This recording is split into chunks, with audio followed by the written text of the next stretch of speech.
Well, thank you and good afternoon to all members of the Development and Property Committee and to the staff that are assembled today. Welcome to the Development and Property Committee meeting of May the 11th. Hello? Okay. With that, I'll call the meeting to order and ask Evelyn if roll call has been taken. Yes, and we have quorum. Thank you very much. I'll ask, is there a disclosure of pecuniary interest in any of the matters before us today? Seeing none, adoption of the minutes of the previous meeting that was held on April the 13th. They have been circulated. Any errors or omissions to the minutes as distributed? Seeing none, then I'll need a motion to accept the minutes, please. Dan, seconded by Sheldon. All in favor? It is carried. Thank you. No delegations. With that, we'll go to the department report, which can be found on page 3. Over to you, Craig. Thank you, Chair. So good afternoon, everyone. It's nice to see everybody on this rainy day in May. But so my report starts with the financial report. The Treasurer's report for March 2021 is included. No major issues out of that Treasurer report that we have identified just yet. Item number 2 is residential and condo sales statistics, as we often bring from our local real estate board. You'll note the number of houses and units that are selling is actually quite substantial. I think many of us have seen in our own municipalities, houses go for sale, especially cottages are up and down in about a week. They go for sale and they sell about a week later. And while the numbers are at the tail of the tape, I guess at the end of the year, we'll see what I'm noticing just by anecdotal and perhaps even some personal is the sale of lands, the increase of costs over year after actually even after a couple of years has in some places even doubled from what the same properties were going for no less than 5 years ago. So we're seeing a massive exodus, I think, from the city or people selling their properties to other people in the county who are looking to either upgrade or move to different areas. So there still isn't a big number of available units, but I think what we're seeing is a lot of seasonal units come on sale now. So I think there's 201 units available, active units or something like that right now. So it's growing. Item number 3 is a resolution from the city of Brantford, who have requested the province of Ontario to withdraw their prohibition on golfing, basically to allow golf courses to open in Ontario and remove that from the lockdown parameters that are currently in place until May 20th. We are hearing, of course, that they may be in place until June the 2nd at least, but at this point until May 20th. So that resolution is there for your discussion and or approval today. No staff recommendation on that. We are not in a position to make a recommendation. This is more in the health auspices, but that is there as something that the business owners have suggested we could bring forward as an outdoor recreational activity for tourism and local activity. Item number 4 is good news.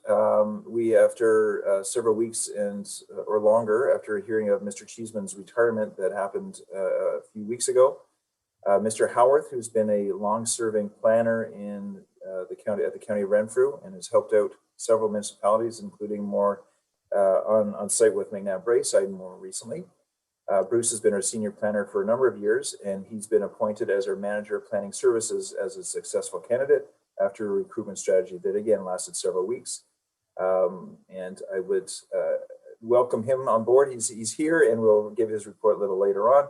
But again, congratulations to Bruce and look forward to working with him in this new capacity as we move forward. So that's, sir. I will chime in later on some other reports, but those are the 2 items for my report thus far, sir. Thank you very much, Craig. Go back to information item number 1, the financial report. Any questions or comments? Seeing none. Item number 2. Item number 3. The resolution is number 3. The city of Brantford. What's your thoughts, Dan? Thank you, Mr. Mayor. Wrong meeting. Sorry, Chair. In Ottawa, the radio station mentioned that Ottawa had a farmer's market where they had like thousands of people to go through buy all their fruits and vegetables. They're suggesting that these guys set up their vegetable stand at each hole, and then people just sort of walk there with their golf cart and pick up their food as they go by. Interesting. I guess the opportunity is for us to support this if you're so inclined. As much as golf is second only to breathing in my life, I really feel that we have to stay the course in terms of listening to the science on this particular situation. As much as I want to see golfing up and running, I just can't support this. I think we have to listen to the likes of Dr. Cushman on these things, and I'm concerned about golf courses in close proximity to us, and there are people from here going there and there from here coming back, etc., etc. I think we just have to stay the course. That's my own personal opinion, and as I say, golf is very special to me, but I see the need to just be patient, and we'll get through this if we just all stick together in this. But if someone wants to support this, then I need a motion of some sort. Looks as though we're not going to support this. Well, I think that's prudent at this point in time. Item number 4. Well, Bruce, on behalf of our committee, thank you and welcome for being on board and as the successful candidate going forward to planning. Succession planning is working, in terms of coming through the ranks, and we look forward to working with you. So on behalf of our group, congratulations, and we look forward to the long and successful partnership working with you in planning. Any further comments on that? With that, then we'll go to economic development, which can be found on page 12. Over to you, Alistair. Thanks, Chair. Item 1 information is about a GIS planning Zoom. So GIS Planning is a company name, but it's a Zoom prospector tool to promote and help us sell our industrial property. So it's focused on industrial, not commercial necessarily. So working with Ontario East Economic Development Commission, and we really contribute some of our ECDEV budget annually to that group for Ontario East wide marketing efforts. And this is one of them where we've got access to a really cool marketing tool. The other exciting part of this one is that it assembles matching data and demographics. And it doesn't rely on the census data that is now from, 2015, actually, when it was collected, 2016 census it becomes. And the new census is underway, but it works with StatsCan census data, but also many other sources. And Environics is the key private company firm it uses. So we'll be able to assemble some good data about the county as a whole in each of our municipalities and even specific market areas. So it's a good tool we're going to have access to for a year at least.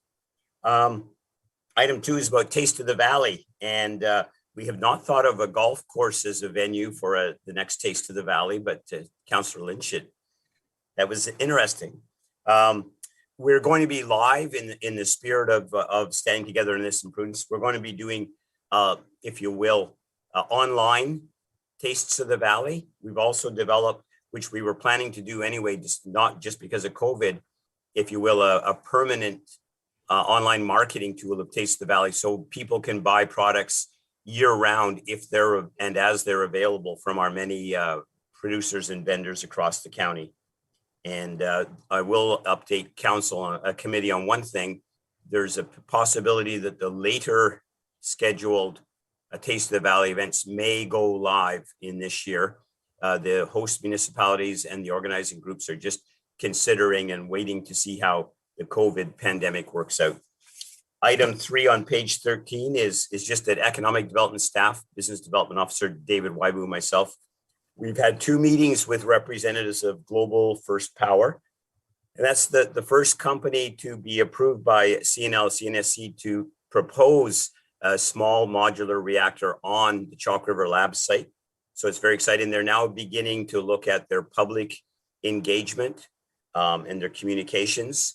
That's one person, one representative we met with. We also met with an environmental firm hired by them to do a socio-economic and environmental impact assessment of the proposed project, all part of the long process for the Canadian Nuclear Safety Commission. So very exciting. The basics of the proposal would be a small modular modern reactor there, molten salt. It would produce about 15 megawatts of heat and about 15 megawatts of electricity. So it's a demonstration test pilot of small modular reactors. It could be deployed municipalities, cities, factories, mining sites, remote sites, northern sites. Item 4 is also linked to the Chalk River Laboratories, and that's just the much talked about socioeconomic environmental impact of Canadian Nuclear Laboratories and CRL on the County of Renfrew. The final version is in print and may in fact have been printed. Some hard copies will be distributed to locally elected leaders, MP, MPP, Algonquins of Pikwakanagan First Nation, Algonquins of Ontario, and of course all of County Council. Item 5 under resolutions recommendation, it's regarding the financial contribution to the Ottawa River Waterway.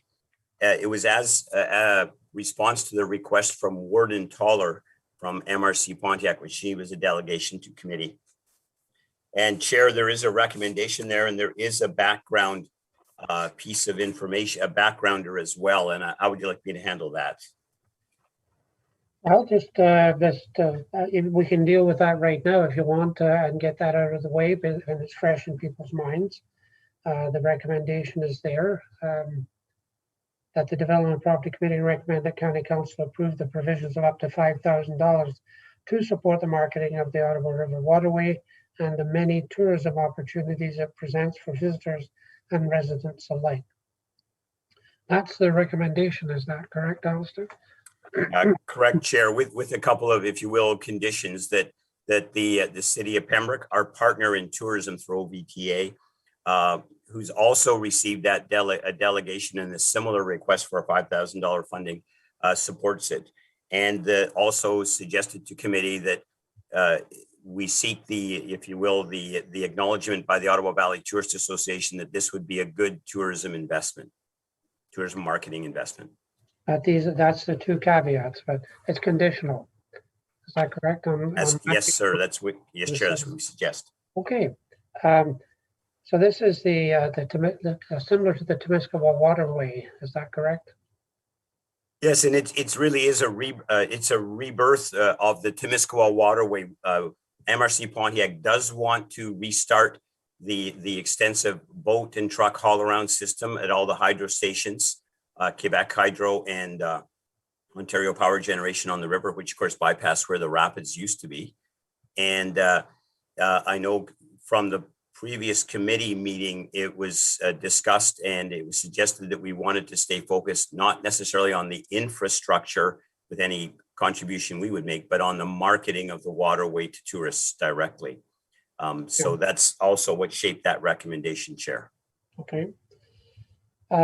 If you're comfortable with this $5,000, then I need a motion to move that forward, and then we can have an open discussion on this. Warden Robinson, you're moving that, Warden? Yes, and it's seconded by Peter Iman. Okay, I'll open it up now up for discussion on the moved and seconded recommendation. Peter? I think I think this committee and council has long espoused the plan or idea or concept that we need to broaden our partnerships with as many organizations as we can. The reality is that we share the waterway with the province of Quebec, and as such, that's a market that, you know, I think jointly we can use to give a value-added experience to people that come to our community. And I think we're all in favor of anything that's reasonable and safe and prudent that brings more people into our community. So I really support this because I think it meets all the things we've been trying to do for at least the last 10 years, but more likely the last 20 or 30 years. Thank you. Yes, you are correct. We spent many, many years and a lot of money having the Ottawa River designated a heritage river, for example. And I think that's an important feature that can be promoted that we don't perhaps take enough time to do. Further on that, Warden Robinson. And Thank you then- very much, Chair. Just a comment around the city of Pembroke. Are we aware whether or not that the request has come to city council and being approved or discussed at this point? Because so, with that being one of the caveats, if the city of Pembroke says no, I would like us to at least perhaps revisit to discuss again. Because I agree completely with Councillor Emo. This is an opportunity for a partnership, a very, very, very valuable tourism resource that we have. Does anyone have any idea whether it has been in front of their council? Alistair? Yes, Chair, through you. So yes, the request from Warden Toller was very similar to the delegation that you received. And I did reach out to city staff, and we're doing much as I was tasked to do, which is investigate and come up with a recommendation. The last I heard late last week was that has not gone to council yet. So it is still in process at city council. Okay, thank you for that. Dan? Thank you, Chair. Just our contribution from the county. Would the towns of Arnprior, McDowell, Braeside, Pettawall, the people that are on the river, will we be getting the same request, or does this request cover us off? Well, I'll speak for the town of Petawawa. We have not received a request from Warden Toller with regards to that. And I think my position would be that there is a $5,000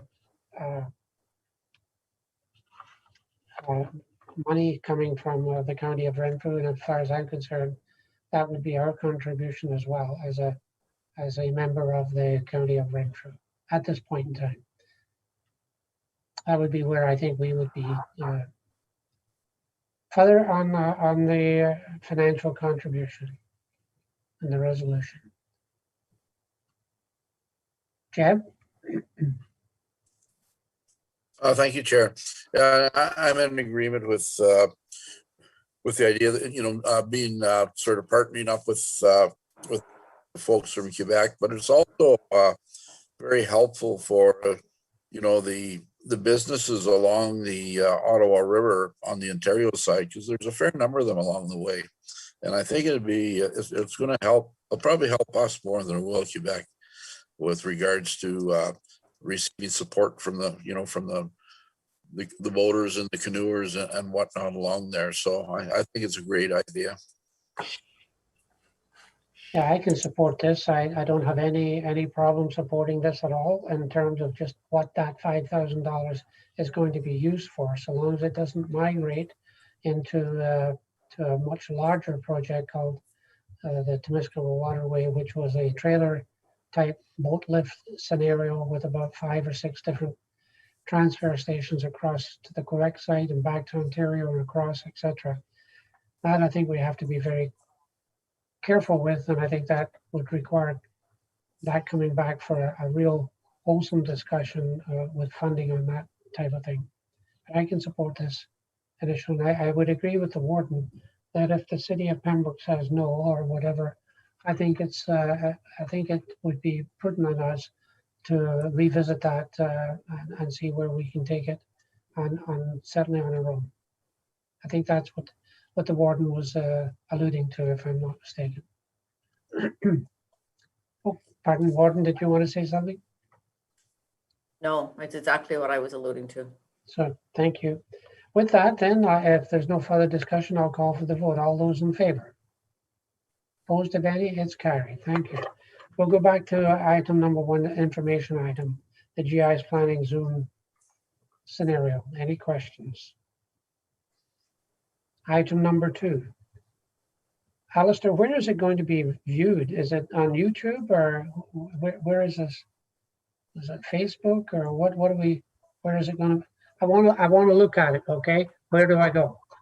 So yes would be the answer, and it'll be linked to our websites through Ottawa Valley Tourist Association website, and then a number of the social media channels, if you will, like Facebook. Okay, thank you very much. It'll be broadly available, as broadly as we can make it available. So even I could find it. That's what you're trying to say. You and I should be able to find it. Okay, thank you for that. Any questions further on number 2? Item 3. This is exciting, this small modular reactor. I think it's the big future for CNL. Any questions on that? And on number 4. Okay, further, then we will now go on to page 15, OVTA. Thanks, Chair. Ottawa Valley Tourist Association.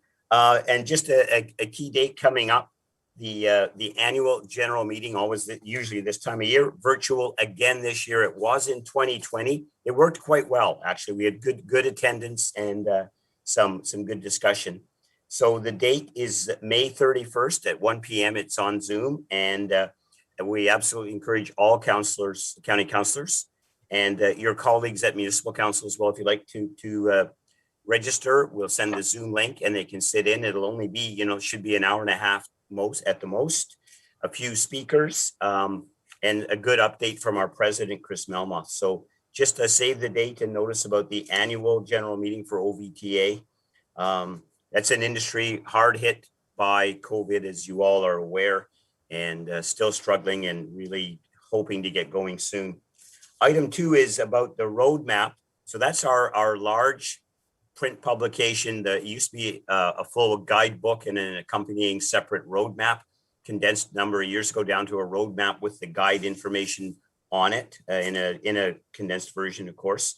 And the cycling map we created about 6 years ago now, and this is a redo of that map. It's time to update it. So they're in the final stages of design. We're running into some printing hiccups with them, but that's coming along. The interesting thing about the roadmap especially is the key market will be local, and we're doing a county-wide mail drop. Every residential address in the county will receive one in the mail, and that's to really beef up our local tourism. I think, Chair, it will also support the request from Garrison Petawawa some time ago that we reach out more to their members with what's going on locally. And this will be a really good first step that'll get to every household on the Garrison and in the town of Petawawa and all our municipalities. So I personally like the idea of this, and it's certainly what's required in this environment. It'll still be distributed through the broader channels where we're able, but of course, many of the visitor information centers across the province, across Canada, are not operating, and we'll go as far as we can. Chair, that is OVTA report. Thank you. We'll go back to item number 1, the AGM. Questions? Item number 2, the cycling map. I think it's an opportune time for me at this point in time to let the committee know there's some good news that we received in the town of Petawawa. There's 13 communities recognized right across Canada for their latest bicycle-friendly community awards put on by Share the Road Coalition. And Petawawa was chosen as one of the 13 from across Canada as a bicycle-friendly community award, which we're very proud of. And it just sort of goes hand in glove with this particular mapping, et cetera, et cetera. So we've worked very hard to get to that point. So it's good news. Councillor Janice TJ. Thank you, Mr. Chair. I just want to tell you that I bought a bike. So I'm going to join those that are biking. I don't know how long I'm going to last, but anyways, it's something, trying to get some exercise and get outdoors. So thank you, Alistair, for all the work. At least I've got some new, and now Petawawa is offering it, one of the 13. I'll have to make a point of going there. Thank you. Well, it's part and parcel because we have 16 or 17 paved kilometers that's adjacent to the Algonquin Trail that goes all through the Garrison and circles back along the stone dusting coming back in there, amongst others within the town. But that's kind of closed at this point in time because of COVID on the base. But nonetheless, when it opens, it's pretty spectacular. It goes over 2 bridges, over the Petawawa twice, and so forth. But anyway, This map will help us, as you say, keep the tourism stay location, is that what they call it? In our communities. I think that's good. Good. Further on to. Then we will go to page 6. Councillor Lynch has a question. and Pardon me, some- Councillor Lynch, and then, oh, I'm sorry, Councillor Lynch, and then Peter. Thank you, Chair. Just to Alistair, I know your book is made, but the Rotary Club has made 2 bicycle station repairs, one on the Algonquin Trail and one near the library at the Madawaska Bridge. Just to, if you got a problem with your bike, there's a place to repair it. Thank you. Peter. Yes, thank you. Just, I'm curious, Alistair, what date will your mail drop be going out? It should be June, early June, Perfect. Okay, thank you. I'm just curious. As you know, I always have some ideas. early mid-June in there with the delay. Yeah. Got it. Thank you. Other on 1 or 2. Okay, then we'll go to Enterprise Renfrew County, page 16. And Alistair. Thanks, Chair. It's pretty light. Summer company, this is exciting. Again, we have up to 7 students we can put into our program. We already have 2 students under contract in the program. And I think we've got to recognize that the young entrepreneurs in the county are still charging full speed ahead, reflecting what the full-time adult entrepreneurs are doing. There's a lot been happening in the county, a lot of new enterprises, despite COVID. So very exciting. We have a couple of the students already out of the gate, beginning to structure fully and begin to operate their businesses. And we've got about 16, on the summer company, we have about another dozen in the works right now. And from there, we'll end up with 5 more that we're approved to fund. So summer company is looking promising for this year. Item 2 is just Starter Company Plus program. That's our other key Ontario government program. And the 16 applicants for the latest 3-month training program is now underway. And so again, more entrepreneurs being groomed to operate year-round full-time businesses in the county of Renfrew. Chair, that is Enterprise Renfrew County report. Thank you. Item number 1. See none. Item number 2. Then we'll go to page 17, which is forestry. Excuse me, Jason. Thanks, Chair, and good afternoon, committee members. Starting on page 17 of your committee package, under forestry activities, number 1A, with the springtime and the summer to come, the gypsy moth infestation is still expected to be in Renfrew County this year. So what you see on your attached package is an information sheet from the Eastern Ontario Model Forest and the Invasive Species Center, which provides some good information to the ratepayers about the gypsy moths and how they could look after their trees on a small scale, on the larger scale in Renfrew County, not knowing right now if there is a big need or a request for spraying in Renfrew County, but we are receiving some calls from the local municipalities and some ratepayers looking for more information about the gypsy moths as they see the egg masses on the trees currently. So a good information package again to bring back to your local municipalities.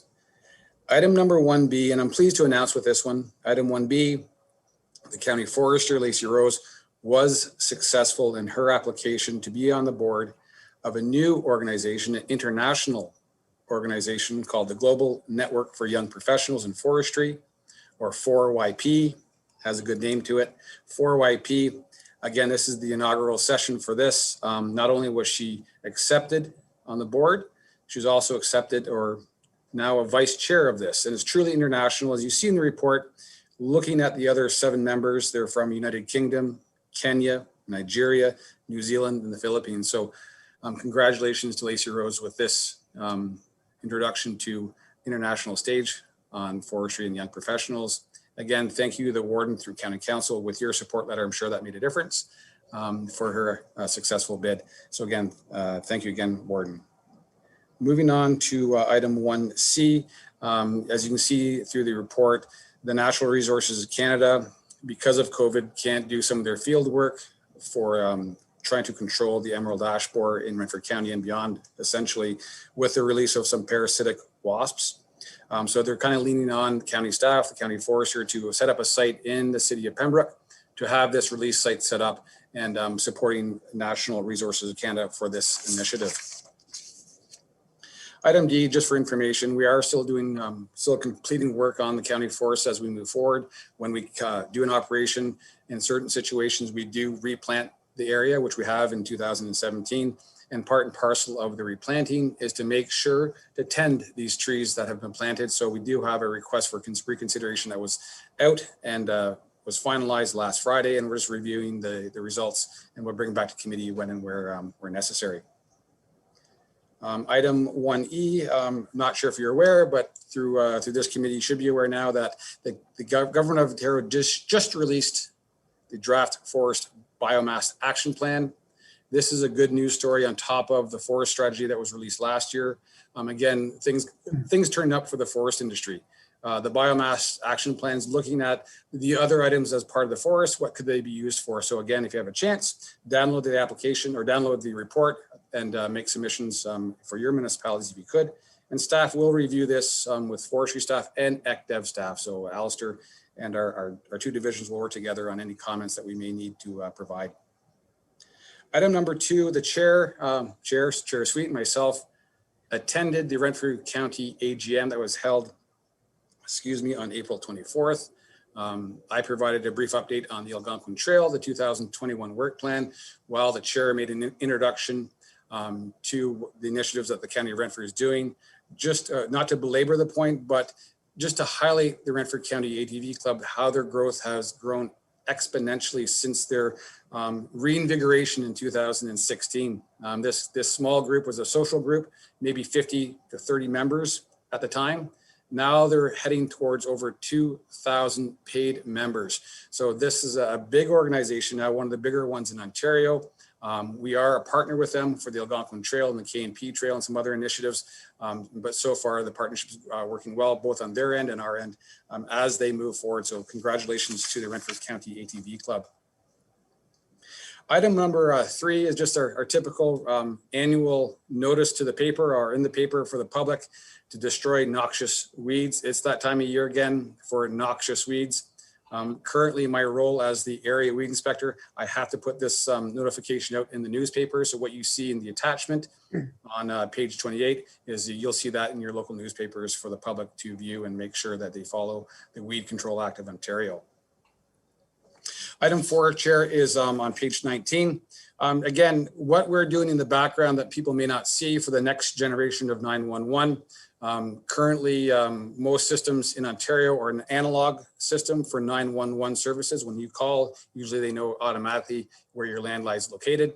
In a long term, in 2023, 2024, the province would like to move that to more of a digital solution so they can take more information. So what you see there is GIS staff is creating a data layer. That's the requirement for this next generation of 911. So we're creating data layers in preparation for 2024. So you can have a bit of a package in your as an attachment on page 20, 29 and 30.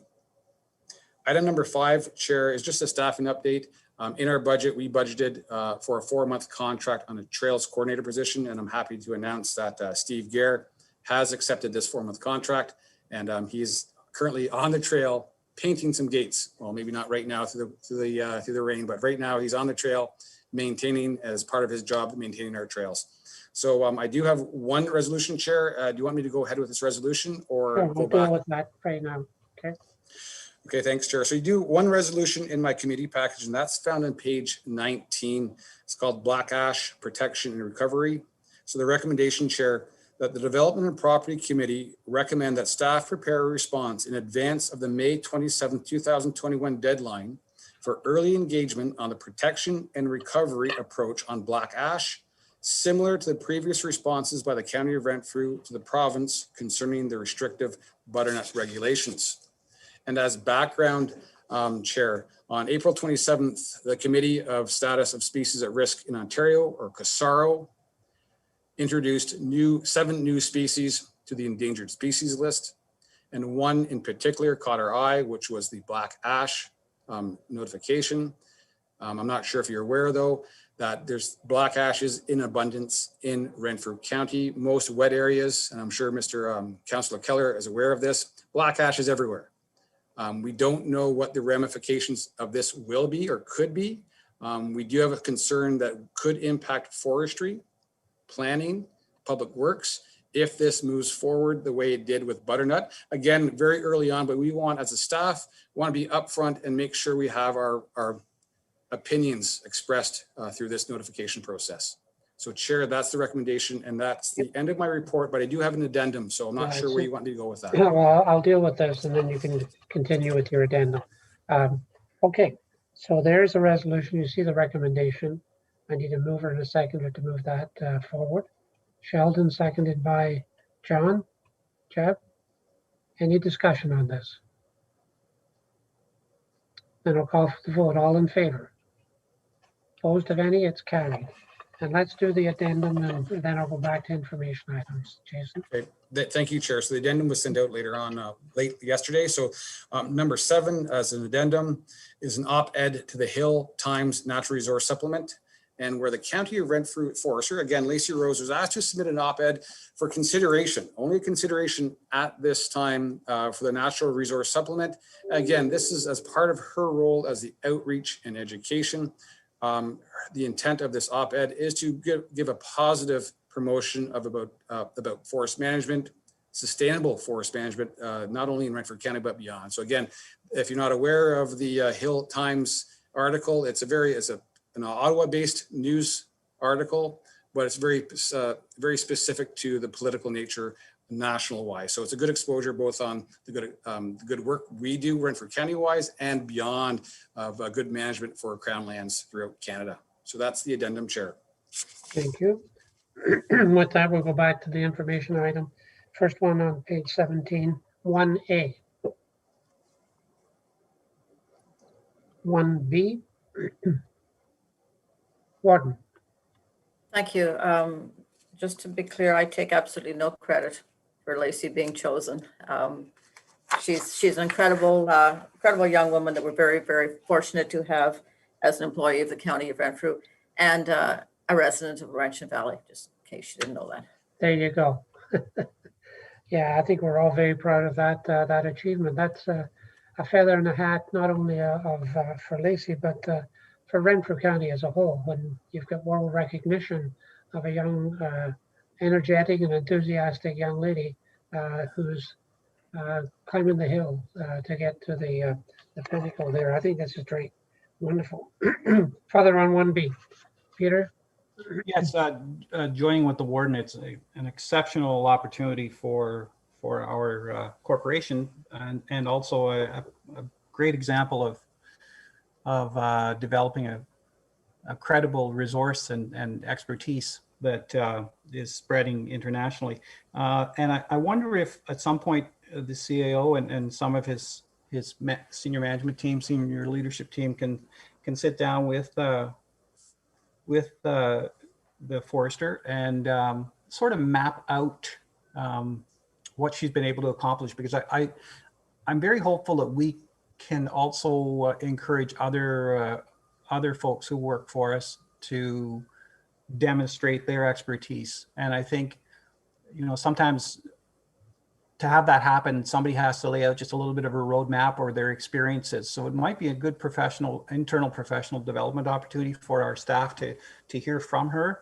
And I think that will encourage some of them to map out a similar route forward, which reflects well on them, but also reflects well on us as an employer. Excuse me, Paul. Thank you, Chair. Just a committee may not be aware, I do try to meet with Lacey on a quarterly basis. She's actually identified me as a mentor. So Lacey and I have frequent conversations about her career path and where she's going. Our challenge with Councillor Emo's suggestion, and I'm cautious about throwing cold water on it, given we have 900 staff in the corporation approximately, and some have very defined roles. This is open to, these types of opportunities are open to some and not others. So that's always the balancing act here in terms of what we're able to do with some folks. I would say the best opportunity though for staff to move forward is through frequent conversations with their managers and their supervisors through our performance assessment process. In fact, the last page of our document speaks to opportunities and succession planning and growth of that employee. So that's where those conversations should be occurring. So I think it's incumbent on me to maybe encourage and reinforce with our management team that make sure we're having those conversations with staff about those opportunities. It will work for some and may not work for some others, just given the nature of some of our staff's role. So thank you for that, Chair. Thank you. Peter? Wise counsel, thank you. Thank you. Item 1C. 1D. Excuse me. 1E. Sheldon? Thank you, Chair. And just a comment, excellent opportunity for the forest industry at this point in time, especially as they continually have problems getting rid of their low value wood. I know I've been invited also to participate and comment on that, of which I will. I think it definitely holds some promise for the future. Thank you. Further on 1E. On item number 2. Warden, I brought thanks on your behalf for the partnership that we enjoy with the ATV Club, and I think partnerships are very essential in this day and age, and I think that helps in no small way to grow the actual club in itself, and they were very appreciative of, for example, the graders that we've got there that we gave to them for $1 or whatever the amount was. Various access gates that they have put in for us, and the leases that we have got. So with the ATV Club, they've accomplished a lot in the last 3 years. They really have, and they're looking forward to helping us with the stone dusting and maintaining the trail as we go forward. It's to benefit them as well as to benefit us. So I had invited Teresa had to come and talk to Development and Property, but because of work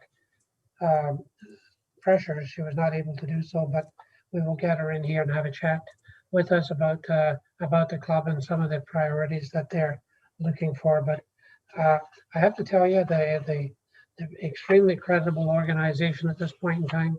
Their structure is excellent with bylaws and agendas and movers and second. Very, very business-like approach to a club, and that is quite clear with the success and progress that they've been making. So we should be very pleased with that club, and they monitor on a regular basis the users of the trail as far as ATVs are concerned, and will continue to do so.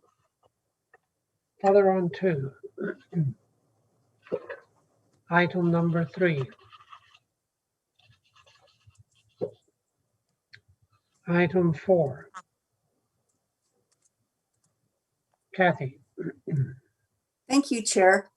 Just want to mention still an ongoing issue that we struggle with here in Whitewater, and that is the down along the Ottawa River by Wilderness Tours, over by La Paz, where the 911 calls are still bouncing off those towers, or the 911 cell calls rather are still bouncing off and going into Quebec. So we've certainly had some pretty interesting problems and issues ongoing there. We're hoping perhaps the cell tower is going to rectify that a little bit, but I do just want to keep it on the forefront that is still an issue, and still lives can be in jeopardy when this happens. Thank you. Thank you for that. Further on 4. 5.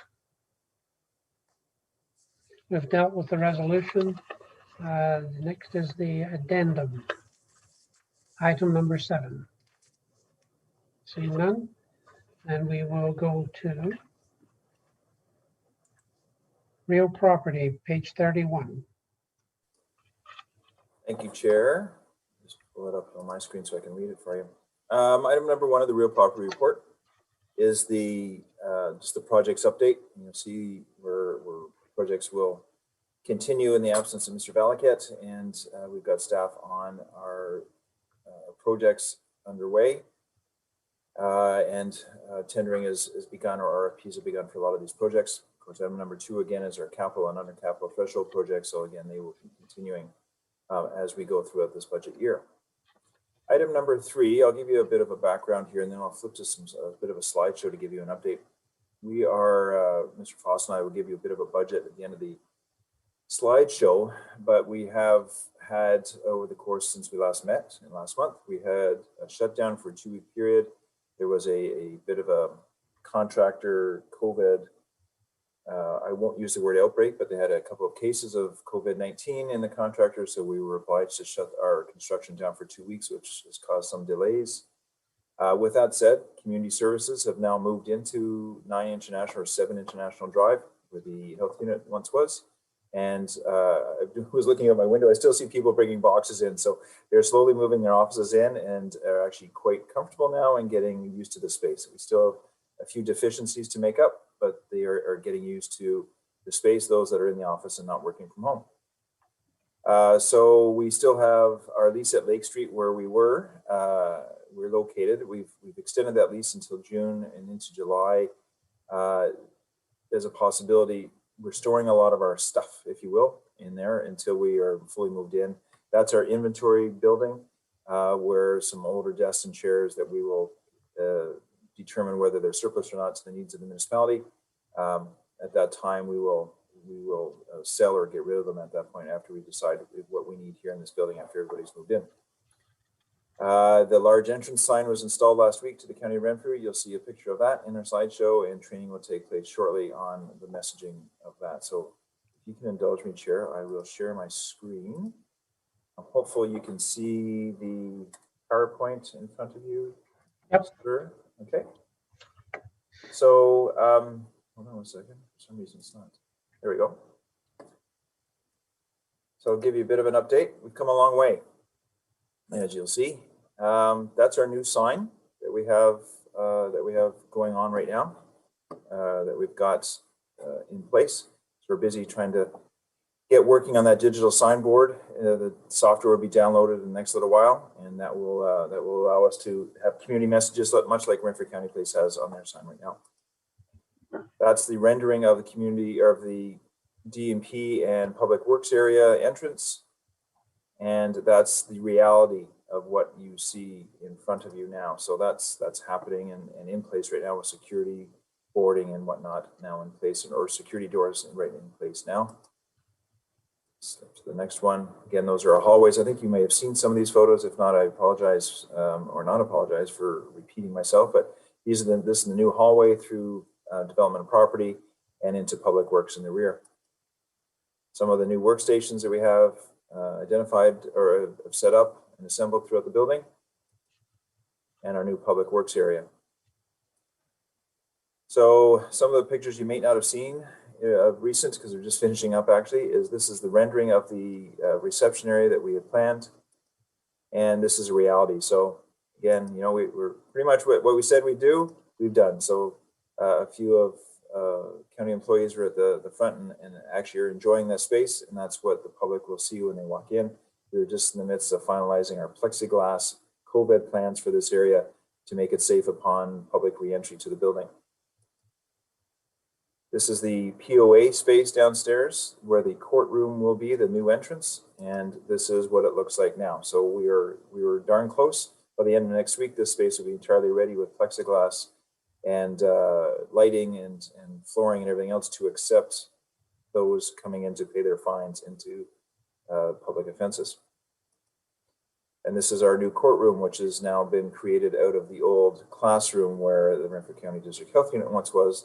The courtroom has had 1 or 2 Zoom court days so far using the technology of Zoom to host trials. And we're trying to make this space again safe with plexiglass as we move towards in-person trials coming up in the future. This is where the health unit once was. This is when it was empty after completion of the contract or the construction phase. And we've now, this is a bit of a mess. All the desks and stuff are still being set up, but this is with all the cubicles in place or the workstations in place for the staff that have now moved into community services, a portion of the staff moving into community services. This is over where the new paramedic space has been, and this is where we have now relocated finance and administration into this area while their area is under construction. So you can see we've made allowances and moved finance and administration into this area in the short term, month or so, while their area will be under construction.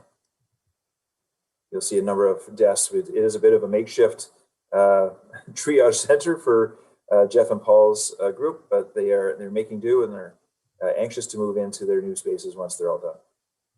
In the end, this will be one of the large training areas for the paramedics to use, and one of the large boardrooms to be used, partitionable by of course the removable wall in the middle. Again, another shot of the other side of this paramedic space that is being created downstairs. And again, looking down towards, this is the new community services space off to your left, the hallway down towards the paramedic space at the rear of the building on the main floor. So we have the same look and feel throughout the building. This is the new community services entrance, again, still being worked on and should be completed by the end of next week, where the Renfrew County District Health Unit entrance once was. And you'll see from the different side, these are the play toys for my lunch hour when I get distracted and need distraction. So I go down to the main floor. As you can see, community services is moving toys in for Renfrew County Childcare as we move some of the items into the building. Again, the staff lounge, or the collaborative area, we call it, where we've got more space for people to assemble and have their lunches and to just have some downtime or just disconnect from their desks and bring a laptop perhaps into a more collaborative area. It's under completion. And just a couple of renderings, if you recall, but this is what it looks like now. So we're just completing some of the walls and the fit outs, and we're down there today. It should be a few more weeks until that place is complete. We just have a few minor tweaks to do to this area. And that is the finance and administrative. That is the HR area. That's a bit of a mess, and we're just slowly ripping that place apart and creating a space for the new furniture and new walls, new painting and new ceilings and new lighting for all of finance and administration. So you can see that area is quite a mess. These pictures from yesterday or Friday. Council chambers, it's not quite what you recall, but very similar. So what we've done, these are all, they look a little bluish actually, but these new tops have all been redone, or these tops have all been redone. All the council chambers desks have been redone. This is a very clean, washable black surface with all new hardwood edging done and refurbished, and all new paint. We've redone or redoing at this moment the walls and the acoustic panels and some of the strips to just update it and give some, the old ones are old, tired and dirty, so we just updated those. So that's one look from that side. You'll see there's been a couple of, they just need to be ironed out. A couple of footprints as they were working in the ceiling happened during construction. So this is again while under construction. So you can see some of the look on the walls that we've updated to just bring it to more of just an updated look for the whole room, and some new improved lighting for the betterment of everybody's eyeballs when they're in that room. So we've taken apart, or at least added a new laminate to the wall to update the look. And of course, a nice new crest on the warden's dais. So things are coming along, and it's getting there. We're slowly getting there. We just had a meeting this morning. We're expected to be completed by June 25th. I promise not to cut my hair or shave my beard until that time, so I can imagine what I'm going to look like by the end of June. But that is the pool that we're going on, that we're expected by the end of June to wrap this whole project up. So those are the pictures. I will skip to Jeff now. Mr. Foss will walk through with myself with some of the financials of where we said we would be and where we are now. Jeff, I'll turn it over to you, sir. Thanks, Craig, and good afternoon, members of the Development and Property Committee. So I'm coming to you today from that temporary finance and administration area, which is somewhere where the paramedic services group will be ultimately, as our area is currently under construction. So Craig gets the fun part of this. He gets some pictures and movies and those things, and I've got to talk to you about some numbers. But so from a financial point of view, I can see right off the top, I've already made a typo in one of these slides.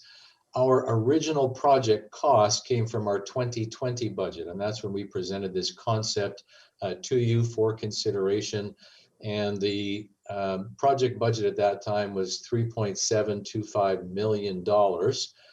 Since that point in time, we've had a council resolution to move forward with the addition of our council chambers renovation, if you will.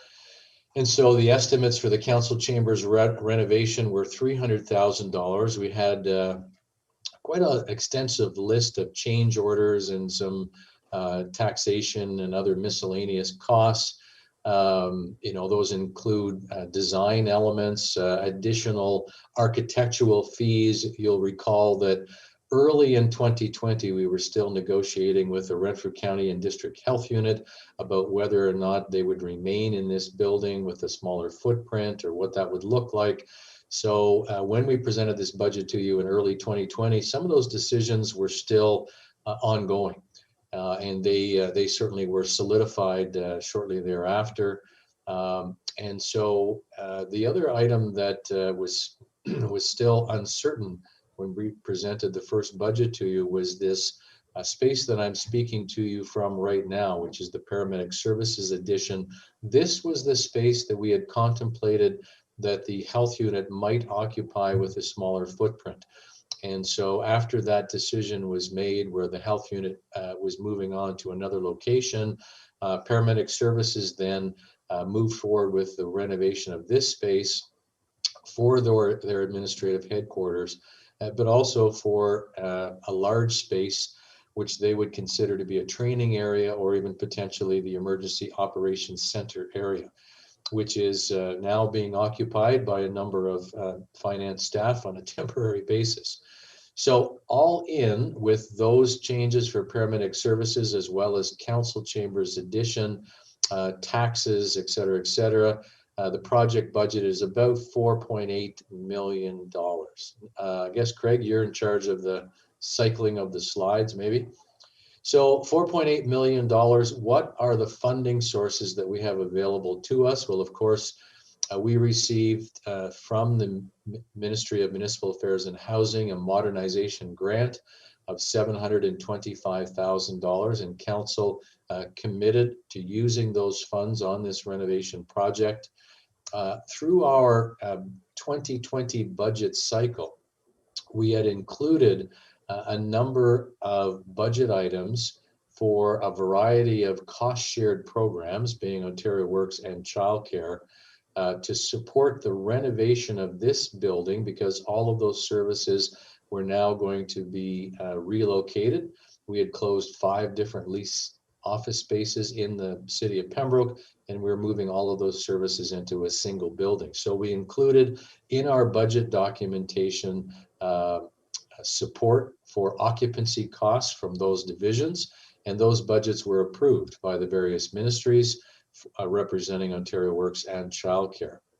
About halfway down on that chart, you'll see that council last year made the decision to support the council chambers renovation of $300,000 by using the provision for unallocated funds budget in 2020 at $300,000.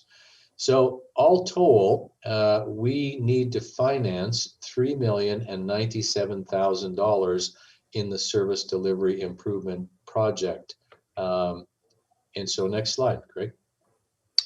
So as we've been saying from the beginning, of course, we eliminated the commercial leases that we had all over town.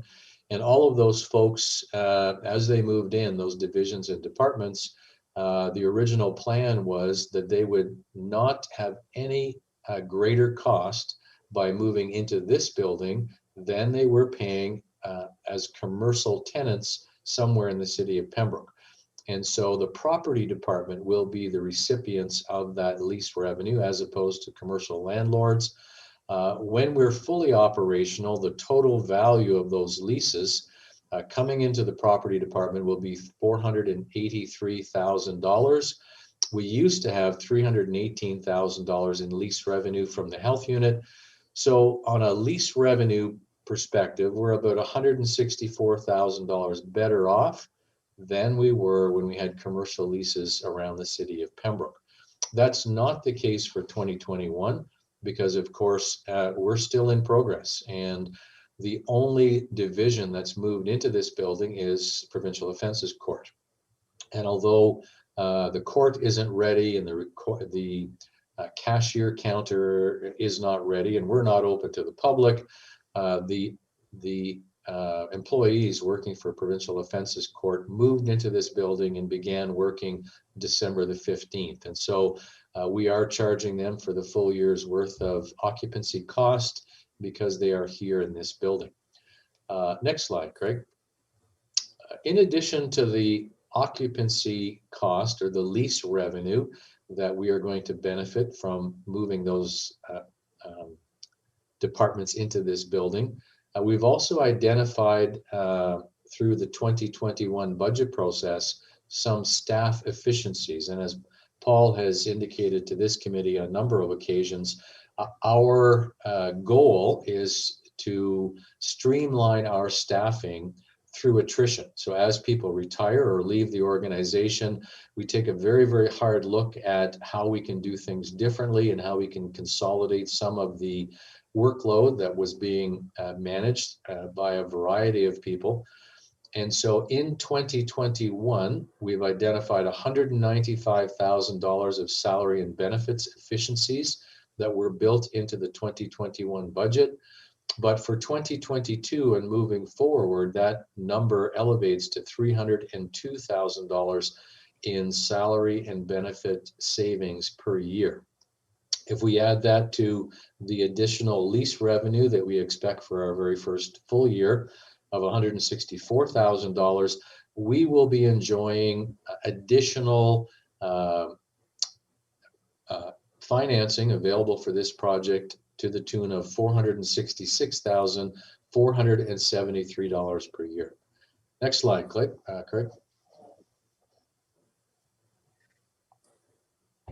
So the principal that we had to finance, $3,097,000.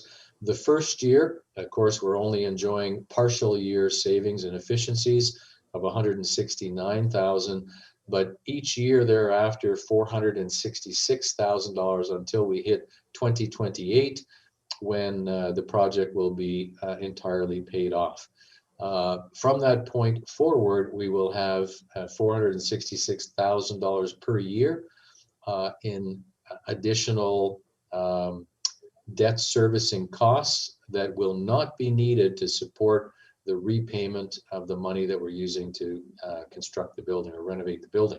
So that's $466,000. It's almost a full 1% on the county levy that will be available for council to decide what they wish to invest that money in on a go-forward basis. So I think from the very beginning, I think this committee and county council can be very proud of the fact that we had a very business-minded approach to this project. This wasn't simply a let's spend money and renovate the building, but this was an investment that we were making, knowing that we could generate efficiencies by consolidating these services to a one-stop shop, if you will. And I think our ratepayers will enjoy the benefits of that investment for many, many years to come. Thank you, Craig, and thank you, Chair. And that's it for my part of the presentation. Thank you very much. That's it for that report, Chair, I think at that point. Thank you very much. We'll deal with number 3 right now, I guess, it's fresh in your mind. Are there any questions on the presentation that we just saw? Well, again, job well done to the, oh, pardon me, Jeb. Thank you, Chair. Through you to Mr. Foss, I was just wondering, I know with all the upgrades, I'm sure there's going to be some efficiencies realized through updating the insulation within the buildings and whatnot. Was that partially included in this cost savings, or is that something that's yet to be determined? Thank you for the question, and through you, Chair. There's there's no question, I think, that there will be additional incremental savings that we're going to enjoy because of this. We talked early on in the project that even if we look at information technology and the infrastructure that we had to have in place, so infrastructure in this building, infrastructure at 141 Lake Street, additional infrastructure at 169 Lake Street for housing, and then again in the childcare area. So there is additional savings that we will have, not purchasing that hardware, not supporting that hardware, even from staff efficiencies, from the IT folks not having to travel around to support that infrastructure at a variety of locations. We're doing it all here within this building. We were able to cut the phone lines at all those locations, or we will very shortly, and reroute that into our central phone communication system here, rather than having broadband piped into 5 locations. It's already in this building, and so there's additional efficiencies that we will gain maintaining photocopiers and fax machines and mailing machines and all of those things where we had to duplicate 4 and 5 times some of our office related or administrative related pieces of equipment. We're now consolidating all of those things at this one location. So I think the savings we identified are at a minimum, and I think that once the project is up and running and we fully realize all of the savings, they'll be somewhat higher than what we're even presenting today. Thank you. Thank you. Further on the presentation under number 3. No? Well, job well done to the entire team, the senior leadership team. Good job. Kind of reminds me a little bit in the early stages of Renfrew County Place, which we're now seeing the benefits coming in on a regular basis. So it's a revenue stream for sure. Good job. With that, we'll go back to information item number 1. Any questions? Item number 2. And we've dealt with 3. Thank you. With that, we'll go to page 34, the planning. An opportunity. Where's Bruce? Bruce. Thank you very much, Chair. And I appreciate the comments at the beginning of the meeting. Appreciate that. It's an exciting time for the planning division with all the growth that we're seeing throughout the county. And I look forward to working with the committee and local municipalities. And that brings me up to item 1 in the planning report is a staffing update. And I'd like to extend my welcome to Alex Benzie, who is our intern for the next 4 months or so until August. Right now she's pursuing her Master's of Arts with the planning degree from the University of Waterloo. And she's been with us for a week already. And I can say that she is exceeding any of our expectations already. So we're excited to have her, and we're going to put her to good use over the next 4 months for sure. And so hopefully there'll be an opportunity at some point in the next 4 months to bring her and introduce her to the committee. Number 2 is proposed changes to the land division provisions in the Planning Act. I won't go through all the, maybe I'll provide a couple of the key highlights. So there's some good updates in this as being proposed by the ministry, which we're hopeful will actually get through and be implemented. The first one is probably a situation that many of the community members are familiar with, and this is dealing with the inadvertent merger of title in the cases of death. So if a property owner, husband owns property A and wife owns property B, and they're next to each other, and for example, the husband dies, those properties automatically merge together, even though there was never an intention to do that. And I would guess approximately, maybe 5% of our files actually deal with trying to recreate or re-separate these properties that have inadvertently merged.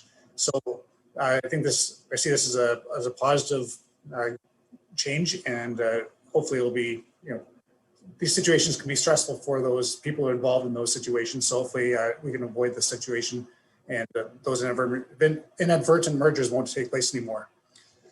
Another change is updating some of the requirements regarding public notice and information related to public meetings. There was changes going back a few years ago that changed for plans of subdivision that the public is no longer able to appeal plans of subdivision applications that have been approved. And so hopefully some of the amended wording is going to be updating to make sure that the public notices that go out reflect that. Because right now there's a disconnect between the way that the public notices are required to be worded and the actual appeal rights. So I think they're trying to clean up some of that wording. Another change is that it would allow for a potential purchaser to apply for a consent application. So right now it's only the landowner who is allowed to submit that application for consent, but this would allow a potential purchaser to come in and be authorized to work as that agent or submit that application if they wanted to buy a piece of land and go through that process. So the owner doesn't have to undertake that procedure.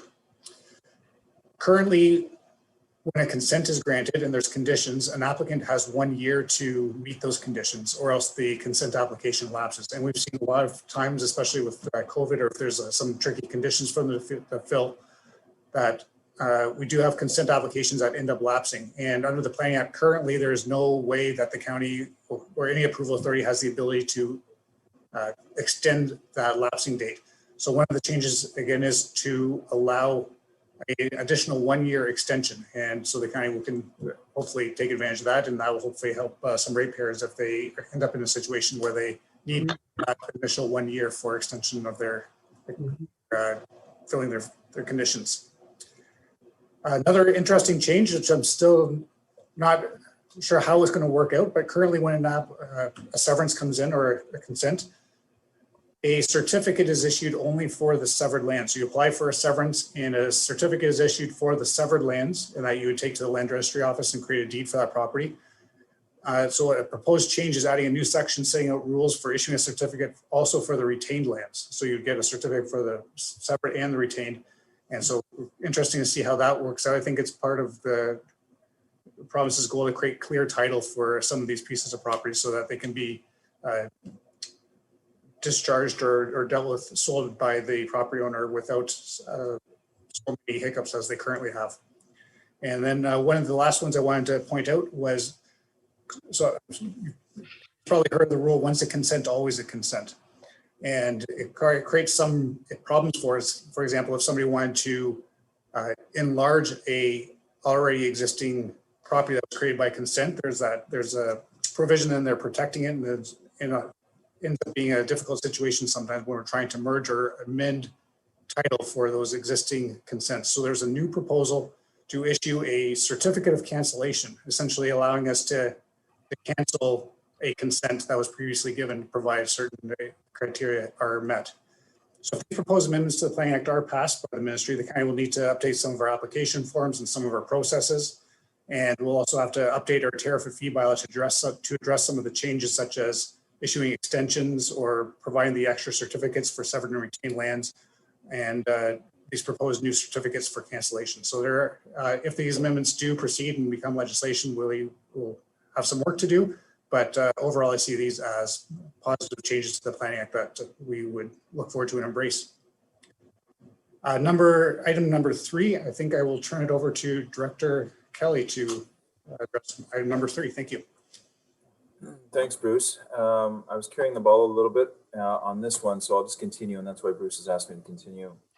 So there's a recommendation before you. It's to do with recreational cannabis and how it relates to land use planning, and it's best summarized with the recommendation, and I'll go through a bit of the background. And that's that the Development and Property Committee recommended County Council that, with approval from the Finance and Administration Committee, funds be used from the Cannabis Reserve Fund to undertake a land use planning study with respect to cannabis cultivation, production, and processing in the county or the study area region. And further, that the study include evaluating potential associated impacts on sensitive land issues and recommending an approach for zoning cannabis production facilities, that's a spelling mistake, and that the authors of the study consider and report upon any other land use planning considerations as relevant and deemed appropriate.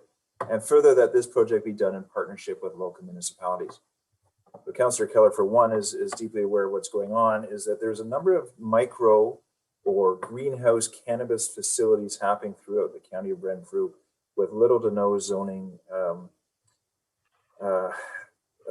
protection or regulations around them. And many municipalities, including Brudenell, Lyndoch, and Raglan, have incorporated interim control bylaws into the zoning bylaw while they study cannabis as a production facility. So I think there's 3, if not 4 municipalities that have passed these interim control bylaws starting in August or September of 2020. They have a year to evaluate how, or to get a study done and evaluate how their zoning bylaws will be affected and to make those changes as an amendment to the zoning bylaw moving forward. Because we were asked to do this, we currently don't have the capacity, unfortunately, in the planning department. As you see, Bruce has stepped into the manager role. While we have a fantastic intern candidate, it doesn't replace another planner, and we are so inundated with planning files right now. While in maybe normal days, we'd be able to undertake a study and go through the parts that would make a good study work well for everybody, the capacity doesn't exist.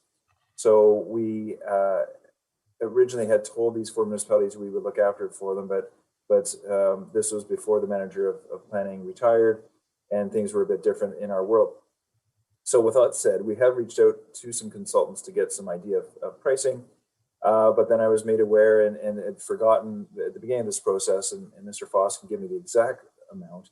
There is about 150,000, I believe, Mr. Foss, in our cannabis reserve fund, and those funds are derived from cannabis sales throughout our area that we've, by county council approval, have put in this reserve fund for items that cannabis has affected us in the county. And I would suggest to you, committee, that the growing of cannabis for industrial purposes, let's say, has created angst amongst some of our communities and how to deal with it. And this funding to go forward with a planning study would be worthwhile of this reserve fund to do so. And that's why the staff recommendation is as it is before you today. So Jeff, I don't know if you have that exact amount for a fund, and I can talk to that a little bit as well. Thank you, Craig. Through you, Chair. We've received a number of payments from the province of Ontario with respect to cannabis funding. Those payments come with restrictions on how we can use those funds, and they cannot be used for other purposes that are non-cannabis management related. We received, I think by the end of 2020, we had about $156,000 in reserve. And this year we received another $13,000 or $14,000. So as we speak today, about $170,000 sits in a special cannabis reserve fund. And again, as I mentioned, it is restricted. We can't take it and use it to help pay for our roads or bridges. It must be on cannabis related activities. Thank you. Yeah. So thanks, Jeff, and through you, Chair, to the committee is the study is not a small amount to do. It's upwards of 25 to 50,000 and growing, depending on the scope of the RFP, which you would have to compile and write and submit. But it would be, again, a document that could be used for all municipalities, as it would assess our official plan and some local municipal zoning bylaws and needed or recommendations for their own individual bylaws moving forward. So instead of a municipality going off on their own and spending their dollars on a study that could often be repeated throughout the county, we're suggesting using those funds that create those recommendations for control and using that fund to do so. Thank you, Chair. Thank you.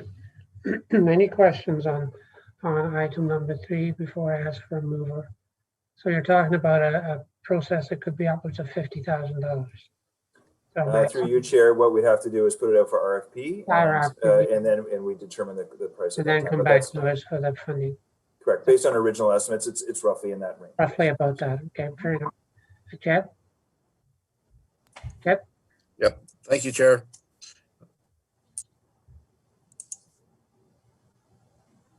No, you're muted. Yeah, I'm better now. There you go. Through you, Chair.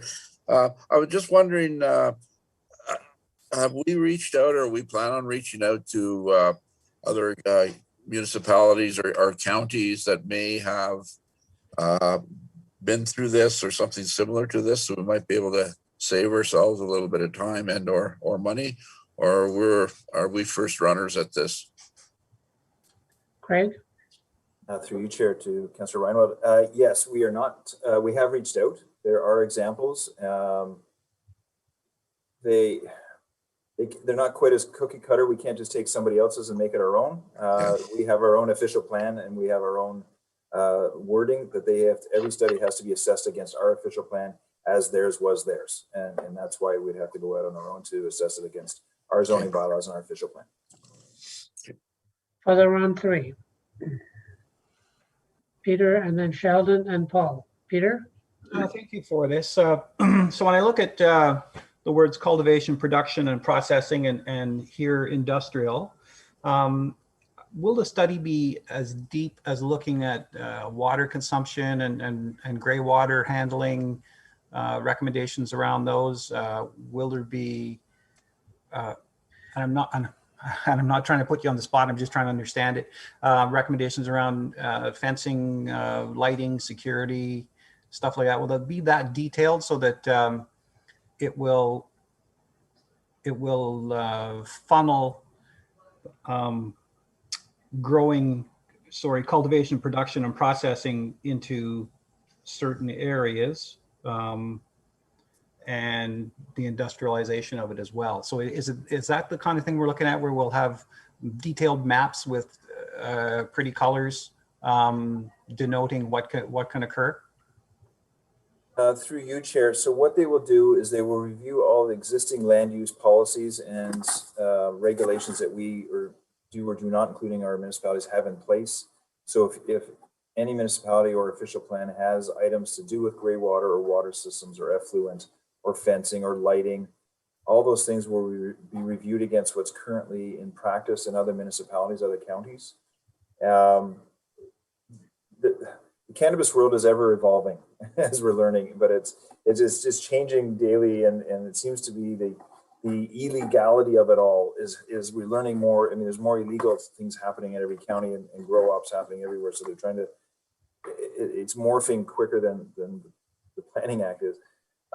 So it may not come down to different maps of where it should be located, but what it would suggest is, if, for example, the town of Renfrew, if you were to allow micro cultivation, let's call it, which are these small greenhouse type of things that are happening, where one proponent comes into an area and brings a whole bunch of licenses with him or her to say, I'm just growing it on behalf of everybody.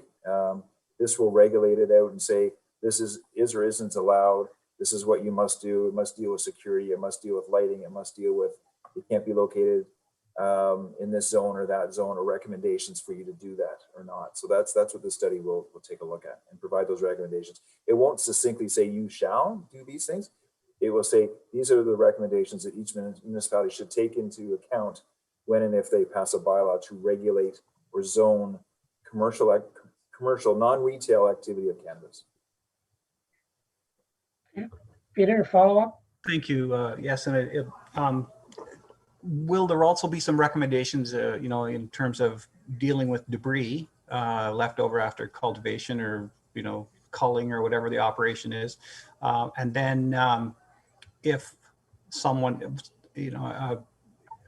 like a bond, so if someone decides for some reason to walk away because they have a business dispute with partners or something, because my impression is that this stuff grows somewhat like a noxious weed. It'll spread across a fence or in untended ground. So will it go that far as to have some kinds of recommendations and protection in terms of bonding for operations that cease? And then also, because I don't think you can just throw it out into our waste stream.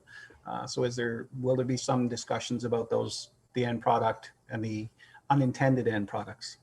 Thank you. Through you, Chair. It will be what we'd like it to be. So part of all of this will be consultations with the municipalities that would like to be involved with this. So if those are items that are of concern, I think that would be part of that conversation. I think it's worthy of note that you talk about cross-pollination, or not just weed. We know of one grower of cannabis, non-THC cannabis, of course, in Whitewater region, who a cannabis producer will not want Stone Farm. It won't want their cannabis grown because that non-THC will destroy cannabis, THC cannabis, because it's a strain that ruins it. So if I'm growing cannabis for the sake of consumption, I wouldn't want it growing in Whitewater region necessarily along Highway 17. So those things are all part of the community consultation with the municipalities. So if the town of Renfrew raises them, they will be morphed into those recommendations, particular to the town of Renfrew. Okay, thank you. Sheldon, I guess we were kind of one of the unfortunate municipalities that had I'll say somewhat of an illegal grow op that happened in our municipality. We don't have the staff to develop this, and it's like Craig has said, the cannabis industry is always evolving, and trying to keep track of it and what you're allowed to do, legally is quite a challenge. Saying that, I was fortunate enough to receive some information from the OPP on what we should include in our own bylaw, and I'm just wondering who I should include, perhaps in an email that I can share that information with. Chair, I would suggest sharing it with Mr. Howarth and myself to begin with, and we can start from there. thank you. Follow on 3. Well, you see the recommendation. If you're comfortable with this, I need a mover and a seconder to accept it. Peter, seconded by Dan. Any further discussion? Call for the vote. All in favor? Opposed, of any? Is carried. Thank you. Information item number 1. And number 2. That takes care. Well done, Bruce. Trial by baptism, right? There you go. Good for you. Well done. Thank you very much, Mr. Chair. Thank you. Okay. Anything for new business? Nothing? Well, I need a motion to accept the report as a whole. Dan and Jeb, all in favor? It's carried. So we do have something for closed. Is that correct? That is correct, sir. Okay, let me just go back to closed.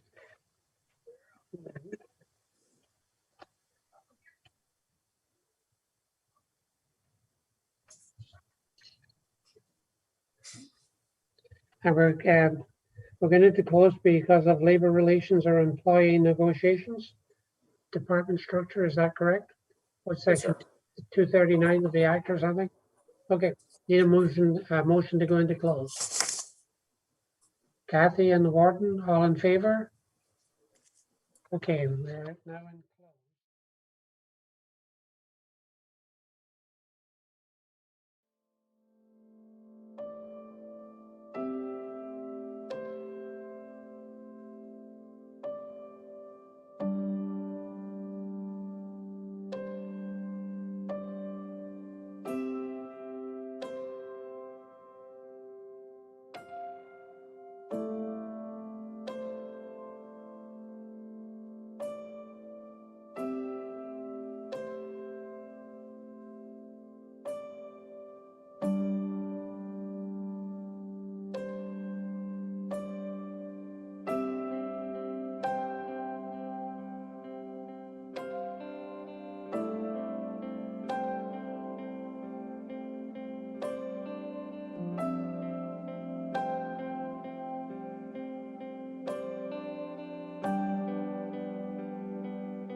and Dan.